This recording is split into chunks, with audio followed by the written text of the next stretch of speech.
already January because that means Tomorrowland tickets go on sale in just a couple weeks. It feels like just yesterday that it was January of last year, and I was so excited for my first Tomorrowland.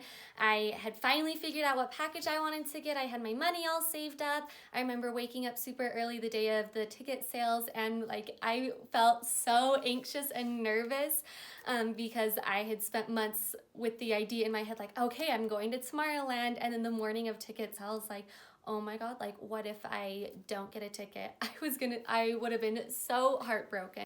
So that being said, I wanted to make this video because one of the most popular questions that I get on my Instagram since I went to Tomorrowland last year are questions from people asking how to get Tomorrowland tickets and what's the best camping option to do and everything Tomorrowland related. And I totally understand, because if you go onto the Tomorrowland website and maybe you're interested in buying tickets and you start looking through all of the different options, you're probably going to feel really overwhelmed and kind of anxious about it. At least I did, just because there's so many different options and so many different ways that you can plan this trip to a foreign country, and maybe you've never done it before, and it's very overwhelming.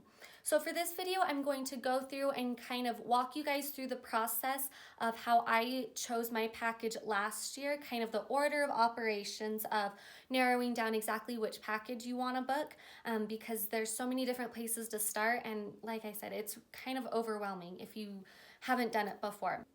So obviously it's pretty important to know when the tickets go on sale. So Tomorrowland releases their tickets in kind of 3 waves. The first is on January 19th, and that is for the Global Journey travel packages. And then the second is on January 26th, and that's the worldwide pre-sale. And then the last is February 2nd, which is just the regular worldwide ticket sale. The difference between each of these is the pre-sale and the ticket sale are pretty much the same. The pre-sale just has a limited amount of tickets. And then the Global Journey travel packages are for Global Journey. If you want to book a hotel with Tomorrowland, you would also purchase through the Global Journey kind of ticket shop. And then all of the train, bus, flight packages are through Global Journey. If you just want to do your Tomorrowland wristband and then maybe like a DreamVille package or just the wristband itself, that would be through the worldwide pre-sale or the worldwide ticket sale. So that's the difference between each of those 3. So the first thing that I would say you need to decide when you're booking, oh my gosh. So I would say the first thing that you need to decide when you're planning your Tomorrowland trip is if you just want to do the festival by itself, so just your wristband, or if you want to do your festival combined with your accommodation. So if you just are wanting to buy the ticket, then you would have to figure out your own accommodation. Obviously, you wouldn't be staying in DreamVille. And then if you did want to stay in DreamVille, then you would have to book your ticket with the DreamVille package, and you could even combine your ticket wristband with one of the Tomorrowland like hotels or hostels. Depending on what you choose for that, it is going to change what day you're going to want to purchase your tickets. Obviously, you're not going to try to get a ticket through Global Journey if you just want the wristband, and vice versa. So I would say that was the first thing that you need to decide. So if you decide that you want to camp, you've probably looked at the website and seen that there are a million different options, and within each of those options, there's like 5 more options. It's very. So I'm just going to go through and talk about the different camping options and hopefully help you narrow it down a little bit.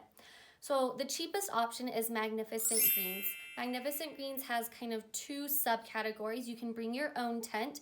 If you just want to bring all of your supplies and set it up there, that would be the cheapest way to do Tomorrowland.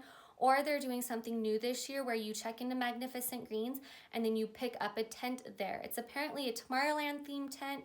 You just go grab it from whoever's working there and then you go set it up yourself. So that's new this year, but that is the cheapest way to do Tomorrowland. Magnificent Greens is all the way at the back kind of area of the camping. Just keep that in mind. And I have heard that it gets pretty noisy.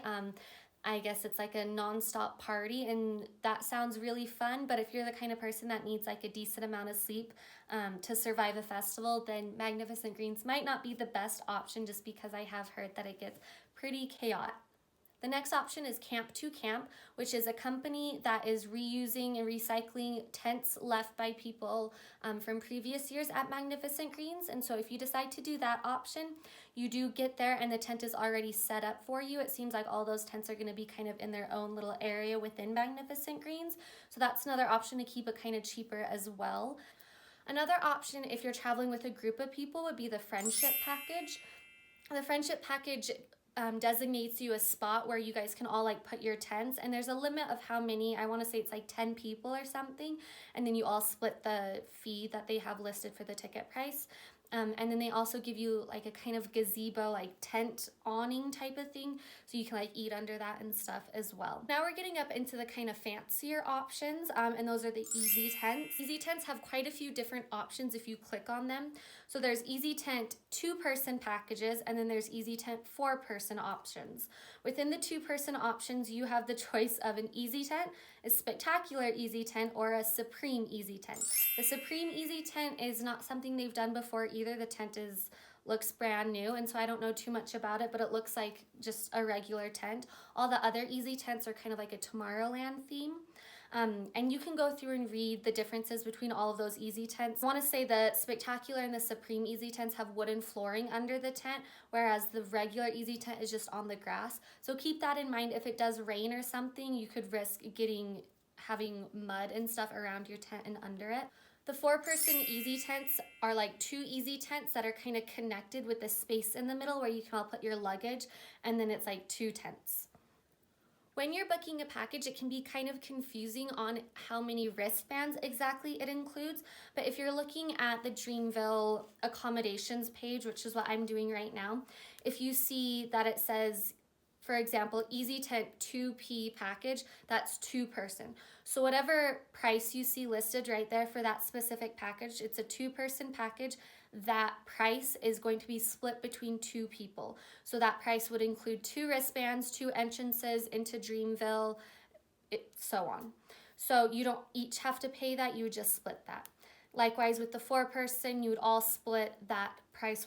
So just pay attention to exactly what you're looking at and make sure that it's the right number for what you want for Tomorrowland. Okay, so now we're getting up into the glamping options of Tomorrowland. This is what I did last year. The relax rooms, the dream lodges, the Coconos, and the Cabanas, they are all in an area of DreamVille called the Montego. And you'll see that word on all of these packages, and I was really confused on what the Montego was last year because it doesn't really explain it.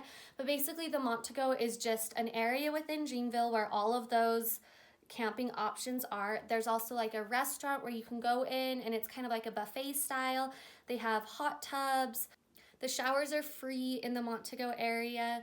There's like a water fountain. I'm trying to think of what else. It's just kind of like the fancier version of DreamVille, I guess.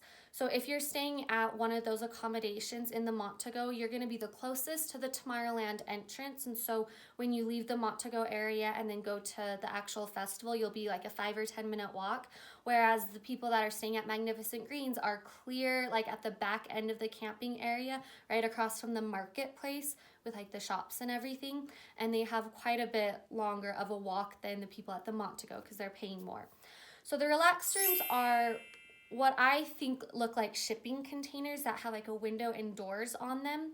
I've heard they get really, really hot, but then again, I'm pretty sure everything gets hot because it was super, super hot last year. None of these have air conditioning, by the way.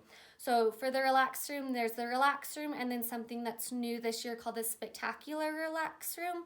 From what I can tell online, that is also just a regular relax room. It's just closer to showers and bathrooms than the rest of the relax rooms, but I don't think there's anything extra special really that comes with that.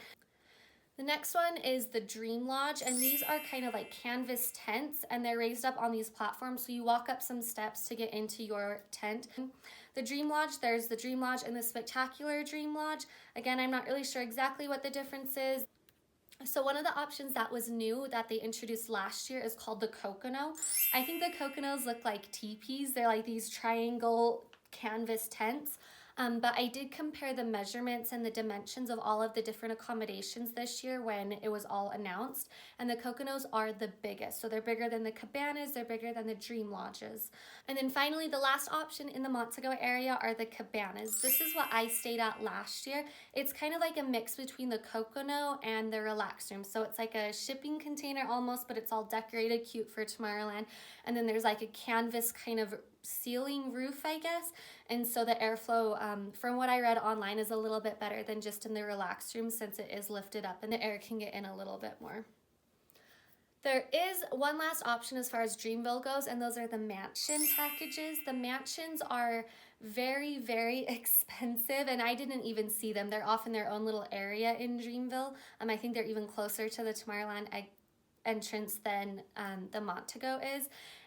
Yeah, they're really expensive. I'll probably never stay in one, but that is another option. If you have the money, I would say definitely go for that. So if you've decided that maybe camping isn't for you and you don't want to do any of those options, you can book a hotel or a hostel through Tomorrowland. The hotel and the hostels are all going to be booked through Global Journey, even if you don't do a specific like travel package like your train or a bus. So keep that in mind when you're getting ready to buy tickets. The Global Journey sale is on January 19th on Saturday. So if you do want to book your Tomorrowland ticket with a hotel or a hostel, you will need to try to get your ticket on January 19th when the Global Journey travel packages are available to purchase, just because that's where all of the hotel and the hostels are. There's quite a few options as well with the hotels and the hostels. Hotel, hostel, but then each of those has different kind of tiers. So for the hotels, there's like bronze, silver, gold, platinum, and depending on how much money you want to spend, you can pick a hotel that you want to stay in. I looked through some of the hotels last year, and even the bronze level ones that are the cheapest looked really, really nice, and like 4 or 5 star hotels like here in the States. And so I don't think you can go wrong with any of those packages, honestly. So you're probably wondering now how to get tickets, because I'm sure you know it sells out instantly. And if you do a Google search, all you're gonna see is people complaining about how they haven't been able to get tickets. They've been trying for a couple years, and it's pretty much a well-known fact that Tomorrowland is impossible to get tickets to. Well, that's where Global Journey comes in. So if you are really like dead set on going to Tomorrowland, you have the money saved up, you have to go, you've been planning on going for months now, Global Journey is your best bet as far as getting a ticket. The reason why is because Global Journey packages are more expensive, obviously, because you're purchasing some sort of travel package as well. Last year, I knew I wanted to go. I didn't want to test my luck at the Worldwide or the pre-sale, just because, like I said, it's a known fact that Tomorrowland's nearly impossible to get tickets to. So I decided to spend extra money to get a Global Journey package, and the trip ended up costing quite a bit more than if I just gotten the Cabana and the Tomorrowland ticket on its own. It was well worth it because I did get to go. So there's a bunch of different options with Global Journey. You can choose a flight pack. There's flights like all over the world. You can book a flight that departs out of your home city, and then your travel is taken care of until you get to Tomorrowland and then back again as well. The thing is with these flight packages, if you look and compare the prices, there's quite a large markup on the flight. I was trying to decide exactly what travel package to do, and I looked at the flight. I ended up booking my round trip flight from New York to Paris for about $800, and from New York to Belgium, it was something crazy like $2,000 or something like that. And so just keep in mind that the travel packages are marked up quite a bit, but it's kind of the price you have to pay to get a guaranteed ticket if you really want to go to Tomorrowland. Keep in mind, whatever you decide to do, if you do not get a package that allows you to stay in DreamVille, you will not have access to DreamVille. So if you were planning on staying in a hotel and then pre-gaming and then after partying in DreamVille, you will not get access into DreamVille. So if you want the DreamVille experience, you do need to get a DreamVille package, because you do scan your wristband in and out. Thank you so much for watching this video. I really hope I was able to help you plan your Tomorrowland trip for 2019. If you are going to Tomorrowland, let me know in the comments below. I'd love to meet up with you. And if you have any questions about Tomorrowland and any of the travel packages or camping or anything like that, feel free to leave a comment and ask me, and I'd love to respond and try to help you out. You can also follow my Instagram and message me on there. I definitely love to give you as much advice and insight as possible.